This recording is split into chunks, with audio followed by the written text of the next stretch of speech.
नमस्कार मित्रों, स्वागत है आपका हमारे आध्यात्मिक चैनल पर, जहां हम लेकर आते हैं धार्मिक ग्रंथों की गूढ़ बातें सरल भाषा में। आज हम आपके लिए लेकर आए हैं गरुड़ पुराण का 5वां अध्याय, जिसमें पापों, उनके चिन्हों और उनके फलस्वरूप प्राप्त योनियों का विस्तार से वर्णन किया गया है। तो आइए जानते हैं कि कौन से पाप से क्या फल मिलता है और आत्मा को कौन सी योनि प्राप्त होती है। वीडियो को अंत तक जरूर देखें और ज्ञान रूपी इस अमृत को अपने जीवन में उतारें। गरुड़ पुराण 5वां अध्याय।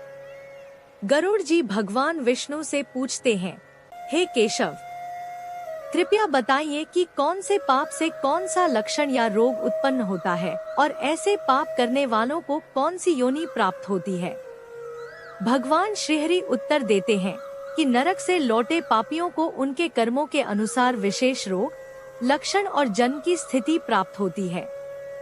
ब्रह्म हत्या, ब्राह्मण की हत्या करने वाला व्यक्ति क्षय रोग, टीबी जैसा रोग से पीड़ित होता है। गाय की हत्या करने वाला व्यक्ति मूर्ख और कुबड़ वाला बनता है। कन्या की हत्या करने वाला व्यक्ति कोढ़, कुष्ठ रोग का शिकार होता है। इन तीनों पापियों को चांडाल योनि, अत्यंत नीच जाति में जन्म लेना पड़ता है। स्त्री की हत्या या गर्भपात कराने वाला व्यक्ति पुलिंद, भिल्ल जाति में जन्म लेता है और उसे विभिन्न रोग होते हैं। पराई स्त्री के साथ संबंध बनाने वाला नपुंसक हो जाता है। गुरु की पत्नी से संबंध बनाने वाला चर्म रोग, त्वचा संबंधी बीमारी से पीड़ित होता है। मांस खाने वाला व्यक्ति अत्यधिक लाल शरीर वाला होता है। मद्यपान करने वाले के दांत काले हो जाते हैं। अभक्ष्य, वर्जित भोजन करने वाले ब्राह्मण को पेट में गंभीर रोग, महोदर होता है। जो दूसरों को दिए बिना खुद मिठाई खाता है, उसे गले में गांठें, गंडमाला हो जाती है। श्राद्ध में अपवित्र अन्न देने वाला श्वेत कुष्ठ रोग से ग्रसित होता है। गुरु का अपमान करने वाला व्यक्ति मिर्गी का रोगी बनता है। वेदों या शास्त्रों की निंदा करने वाला पांडुरोग, अनीमिया जैसा रोग से पीड़ित होता है। झूठी गवाही देने वाला व्यक्ति गूंगा होता है। पंक्ति भेद, भोजन में अनुचित क्रम करने वाला व्यक्ति काना होता है। किसी की शादी में बाधा डालने वाला व्यक्ति होंठविहीन जन्म लेता है। पुस्तक चोरी करने वाला व्यक्ति जन्म से अंधा होता है। गाय और ब्राह्मण को पैर से मारने वाला ऐसा व्यक्ति अगले जन्म में अपंग, लूला लंगड़ा होता है। झूठ बोलने वाला वह हकलाकर बोलने वाला बनता है। झूठ सुनने वाला वह बहरा हो जाता है। विष देने वाला ऐसा व्यक्ति मूर्ख और पागल बनता है। आग लगाने वाला वह गंजा, खलवाट होता है। मांस बेचने वाला ऐसा व्यक्ति अभागा होता है। दूसरे का मांस खाने वाला वह रोगों से ग्रस्त होता है। रत्न चुराने वाला उसे अगले जन्म में नीच जाति में जन्म मिलता है। सोना चुराने वाला वह नख की बीमारियों से पीड़ित होता है। अन्य धातु चुराने वाला वह निर्धन बनता है। अन्न चुराने वाला अगले जन्म में चूहा बनता है। धान चुराने वाला टिड्डी, शलभ होता है। जल चुराने वाला चातक पक्षी होता है, जो केवल बारिश का पानी पीता है। विष का उपयोग करने वाला वह बिच्छू बनता है। सब्जी भाजी चुराने वाला मयूर, मोर बनता है।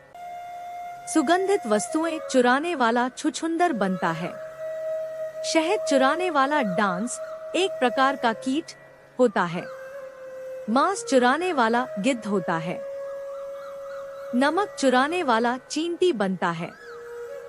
फल, फूल और तांबूल, पान चुराने वाला जंगल में बंदर बनता है।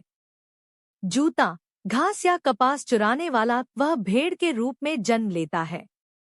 क्रूर कर्मों से जीविका चलाने वाला, यात्रियों को लूटने वाला, शिकार का शौकीन व्यक्ति वह कसाई के घर का बकरा बनता है। विष पीकर मरने वाला वह पर्वत पर रहने वाला काला नाग होता है। जिसका व्यवहार मर्यादाहीन है वह निर्जन वन का हाथी बनता है। जो धार्मिक कर्तव्य नहीं करता, बिना विचार के खाना खा लेता है, वह जंगली बाघ व्याघ्र बनता है।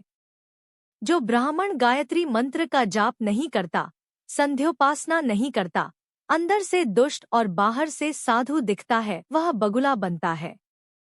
जिनके यहाँ यज्ञ नहीं होना चाहिए, फिर भी यज्ञ कराने वाला ब्राह्मण, ऐसा ब्राह्मण अगले जन्म में गांव का सुअर बनता है। जो अपनी सामर्थ्य से अधिक यज्ञ कराता है, वह गधा गर्दभ बनता है। जो बिना बुलावे के अनिमंत्रित कहीं भोजन करता है, वह अगले जन्म में कौआ होता है। जो योग्य और सच्चे शिष्य को विद्या नहीं देता, विद्या को रोकता है, वह बैल बनता है। जो शिष्य गुरु की सेवा नहीं करता, वह भी बैल या गधा होता है। गुरु के प्रति अपमानजनक शब्द हो, तुम बोलने वाला और ब्राह्मणों को वाद विवाद में हराने वाला, वह जल रहित जंगल में ब्रह्मराक्षस बनता है। एक अत्यंत दुखदायी और भयानक योनि मानी जाती है।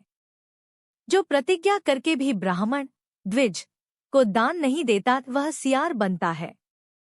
सज्जनों सत्पुरुषों का अपमान करने वाला, वह अग्निमुख सियार, मुख में ज्वाला लिए हुए सियार बनता है। मित्र से विश्वासघात द्रोह करने वाला, वह पहाड़ों में गिद्ध होता है।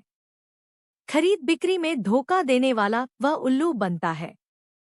वर्ण और आश्रम धर्म की निंदा करने वाला, वह जंगल में कबूतर कपोत बनता है।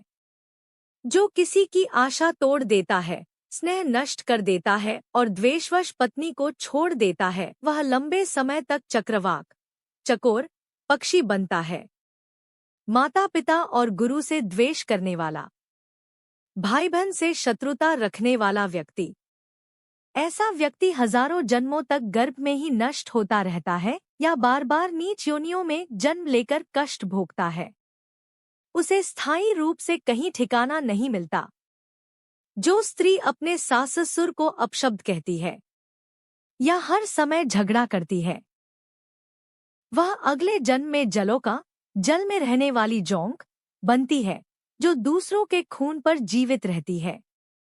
पति को बुरा भला कहने वाली स्त्री, वह जो बनती है जो लोगों के शरीर पर चिपक कर रहती है और कष्ट देती है।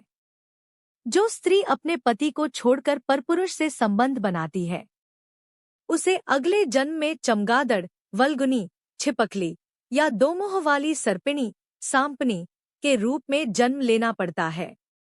ये रूप डरावने, घृणित और पीड़ा देने वाले माने जाते हैं। जो पुरुष अपने ही गोत्र की स्त्री से संबंध बनाता है और अपने वंश को कलंकित करता है, वह अगले जन्म में तरक्ष, लकड़बग्घा और शल्लक, साही बनता है। फिर अंत में रीछ, भालू की योनि में जन्म लेता है। जो पुरुष किसी तापसी, धार्मिक व्रत करने वाली स्त्री के साथ व्यभिचार करता है, वह मरुभूमि में पिशाच बनता है, जो एक प्रकार की अत्यंत कष्टदायक और तामसिक योनि मानी जाती है।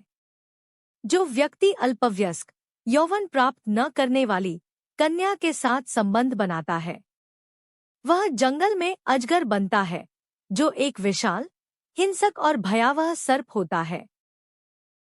जो व्यक्ति अपने गुरु की पत्नी के साथ संबंध बनाने की इच्छा रखता है, वह अगले जन्म में गिरगिट, त्रिकलास बनता है।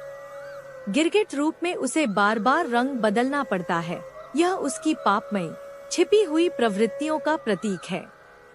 जो राजपत्नी, राजा की पत्नी के साथ संबंध बनाता है, वह ऊंट बनता है। ऊंट कठोर जीवन जीने वाला जानवर है, जो प्यास और भूख से जूझता रहता है। जो अपने मित्र की पत्नी के साथ संबंध बनाता है, वह गधा होता है, जो मूर्खता और अपमान का प्रतीक है। जो गुदा मार्ग से संभोग करता है, वह सुअर बनता है, जो विष्ठा खाने वाला होता है। साथ ही वह बैल बनता है, यदि वह शूद्र स्त्री से संबंध बनाता है। जो अत्यधिक कामी, अत्यधिक वासना से ग्रस्त होता है, वह घोड़ा बनता है, जिसे वासना से उन्मत्त माना जाता है। जो व्यक्ति मृत्यु संबंधी अशौचकाल, एकादशाह तक में भोजन करता है वह कुत्ता बनता है, जिसे अशुद्ध और नीच माना जाता है। जो ब्राह्मण देवताओं की संपत्ति को भोगता है वह मुर्गा बनता है। देवद्रव्य के लोभ से पूजा करने वाला ब्राह्मण, जिसे देवलक ब्राह्मण कहते हैं, वह भी निंदनीय होता है। यह व्यक्ति देवकार्य और पितृकार्य को भी कलंकित करता है। जो महापातक, अत्यंत बड़े पाप करता है, वह पहले अत्यंत भयंकर नरकों में पीड़ा भोगता है। जब उसके कर्मों का फल समाप्त होता है, तब वह वापस मनुष्य योनि में आता है, लेकिन अनेक दोषों के साथ। ब्रह्महत्या करने वाला ब्राह्मण की हत्या, वह क्रमशः गधा, ऊंट और महिषी, भैंस बनता है। जो शराब पीता है, सुरापान करता है, वह भेड़िया, कुत्ता और सियार बनता है। ये सब हिंसक या अपवित्र माने जाते हैं। जो सोना चुराता है वह कीड़ा, कृमि या पतंगा बनता है, जिनकी जीवन स्थितियां अत्यंत निम्न और कष्टकारी होती हैं। जो गुरु की पत्नी से संबंध बनाता है, उसका पतन इतना गहरा होता है कि वह आगे चलकर क्रमशः तृण, घास, गुल्म, झाड़ी और लता, बेल बनता है, यानी वह निर्जीव, निम्नतम जीवन रूपों में चला जाता है। एक परस्त्री, धरोहर और ब्राह्मण के धन का हरण करने वाला, ऐसा व्यक्ति ब्रह्मराक्षस बनता है। ब्रह्मराक्षस वह योनि है जिसमें ब्राह्मण होने के बावजूद उसके पापों के कारण वह दैत्य जैसा बन जाता है, भयानक, दुखी और श्रापित। 2. ब्राह्मण के धन को धोखे या कपटी स्नेह से खाने वाला, ऐसा व्यक्ति 7 पीढ़ियों तक अपने कुल का विनाश करता है, यानी उसका परिवार, संतति, वंश सभी दुरावस्था में चले जाते हैं। यह पाप अत्यंत गहन माना गया है। 3. बलात्कार और चोरी से अर्जित धन का उपभोग करने वाला, जब तक चंद्रमा और तारे आकाश में हैं, तब तक वह व्यक्ति अपने कुल, वंश को जला डालता है। यह प्रतीकात्मक रूप से बताता है कि ऐसे पापों का प्रभाव बहुत दीर्घकालिक और पीढ़ियों तक नाशकारी होता है। 4. आलोहे, पत्थर और विष को तो मनुष्य पचा सकता है, लेकिन ब्राह्मण के धन, ब्रह्मस्व को कोई भी व्यक्ति तीनों लोकों, स्वर्ग, पृथ्वी, पाताल में नहीं पचा सकता। इसका तात्पर्य है कि ब्राह्मण का धन पवित्र माना गया है और उसका अनुचित उपभोग करने वाला व्यक्ति कभी भी सुखी या सुरक्षित नहीं रह सकता। 5. ब्राह्मण के धन से पालित सेना और वाहन, युद्ध में रेत के पुल, बालू के सेतु जैसे नष्ट हो जाते हैं, यानी वो दिखने में मजबूत लग सकते हैं, लेकिन भीतर से खोखले होते हैं और समय आने पर टिकते नहीं।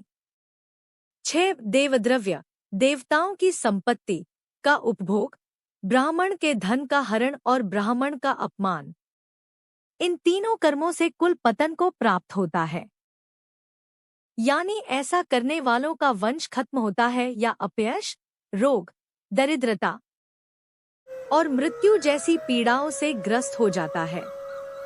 7. अपने आश्रित, वेद में रत ब्राह्मण को छोड़कर किसी और ब्राह्मण को दान देना, यह भी ब्राह्मण का अतिक्रमण माना जाता है, यानी जिस ब्राह्मण पर आपका दायित्व है उसे छोड़कर किसी और को सम्मान या दान देना अनुचित और पाप है। वेद वेदांग के ज्ञान से रहित ब्राह्मण को छोड़ना अतिक्रमण नहीं कहलाता है, क्योंकि जलती हुई आग को छोड़कर भस्म में आहुति नहीं दी जाती। हे तार्क्ष, ब्राह्मण का अतिक्रमण करने वाला व्यक्ति नरकों को भोगकर क्रमश जन्मांध एवं दरिद्र होता है।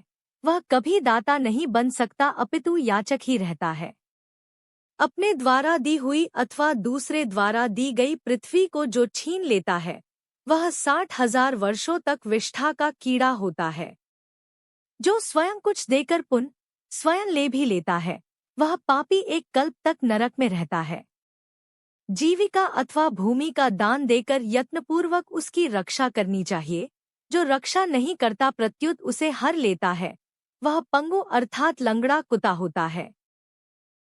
ब्राह्मण को आजीविका देने वाला व्यक्ति 1 लाख गोदान का फल प्राप्त करता है और ब्राह्मण की वृत्ति का हरण करने वाला बंदर, कुत्ता तथा लंगूर होता है। हे खगेश्वर, प्राणियों को अपने कर्म के अनुसार लोक में पूर्वोक्त योनियां तथा शरीर पर चिन्ह देखने को मिलते हैं। इस प्रकार दुष्कर्म करने वाले जीव नारकीय यातनाओं को भोगकर अवशिष्ट पापों को भोगने के लिए इन पूर्वोक्त योनियों में जाते हैं। इसके बाद हजारों जन्मों तक तिर्यक, पशु पक्षी का शरीर प्राप्त करके वे बोझा ढोने आदि कार्यों से दुख प्राप्त करते हैं। फिर पक्षी बनकर वर्षा, शीत तथा आतप से दुखी होते हैं। इसके बाद अंत में जब पुण्य और पाप बराबर हो जाते हैं तब मनुष्य की योनि मिलती है। स्त्री पुरुष के संबंध से वह गर्भ में उत्पन्न होकर क्रमश गर्भ से लेकर मृत्यु तक के दुख प्राप्त करके पुनः मर जाता है। इस प्रकार सभी प्राणियों का जन्म और विनाश होता है। यह जन्म मरण का चक्र चारों प्रकार की सृष्टि में चलता रहता है। मेरी माया से प्राणी रहट घटी यंत्र की भांति ऊपर नीचे की योनियों में भ्रमण करते रहते हैं।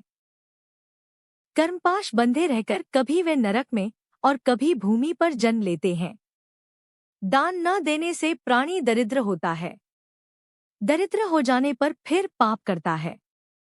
पाप के प्रभाव से नरक में जाता है और नरक से लौटकर पुनः दरिद्र और पुनः पापी होता है। प्राणी के द्वारा किए गए शुभ और अशुभ कर्मों का फल भोग उसे अवश्य ही भोगना पड़ता है, क्योंकि सैकड़ों कल्पों के बीत जाने पर भी बिना भोग के कर्म फल का नाश नहीं होता।